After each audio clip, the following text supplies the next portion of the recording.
Media আমাকে সবসময় খুঁজে বেড়ায়। আরসিবিতে যোগ দিতেই বিরাট কোহলিকে খোঁচা দিলেন মিডিয়া। ঘরের মাঠে ইংল্যান্ডের সাথে 5 টেস্ট ম্যাচের সিরিজ খেলেননি বিরাট কোহলি। নিজের পারিবারিক সমস্যার কারণে বোর্ডের কাছ থেকে ছুটি নিয়েছিলেন তিনি। আর এই বিষয়টিকেই কেন্দ্র করে বিরাট কোহলিকে নানা দিক থেকে খোঁচা দিচ্ছেন লোকেরা। দীর্ঘদিনের বন্ধু এবি ডিভিলিয়ার্স জানিয়েছিলেন বিরাট কোহলি দ্বিতীয়বার বাবা হতে চলেছে। সেই ইস্যু নিয়ে কম লেখালেখি হয়নি। তবে সব জল্পনা মিটিয়ে আসন্ন আইপিএলে রয়্যাল চ্যালেঞ্জার ব্যাঙ্গালোরের হয়ে আরও একবার মাঠে নামতে চলেছে বিরাট কোহলি। আর তারপরেই প্রচার মাধ্যমে মিডিয়া বলে চারিদিক থেকে খোঁচা দিচ্ছেন বিরাট কোহলিকে।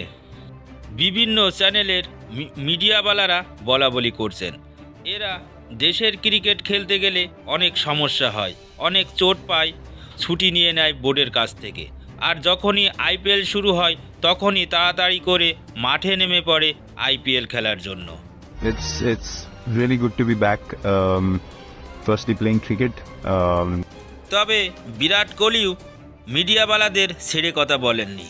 আরসিবির তরফ থেকে তাদের সোশ্যাল মিডিয়াতে একটি ভিডিও পোস্ট করে বিরাট বলেছেন সেখানে প্রতিবারের মতো এবারও আইপিএলের মরশুমে বেঙ্গালুরুতে আসতে ভালো লেগেছে। আরসিবির সাথে আমি অনেক দিন ধরে যুক্ত আছি। আগামী 2 মাস ধরে শুধু আরসিবিকে নিয়েই চিন্তা করব। সমর্থকেরা আমার হাতে ট্রফি দেখার জন্য মুখিয়ে রয়েছে। তারপর যে সকল মিডিয়াওয়ালা বিরাটকে খোঁচা দিয়ে কথা বলেছিলেন তাদেরকেও জবাব দিলেন বিরাট। বললেন, যে সকল মিডিয়াওয়ালা আমাকে খুঁজে বেড়াচ্ছেন খোঁচা দেওয়ার জন্য, কটাক্ষ করার জন্য, তাদের উদ্দেশ্যে বলছি আপনারা পজিটিভ ভাবুন। তবে বিরাট কোহলিকে আইপিএল খেলতে দেখা গেলেও তাকে কি আদৌ টি-20 বিশ্বকাপ খেলতে দেখা যাবে? এটাই এখন লাখ টাকার প্রশ্ন।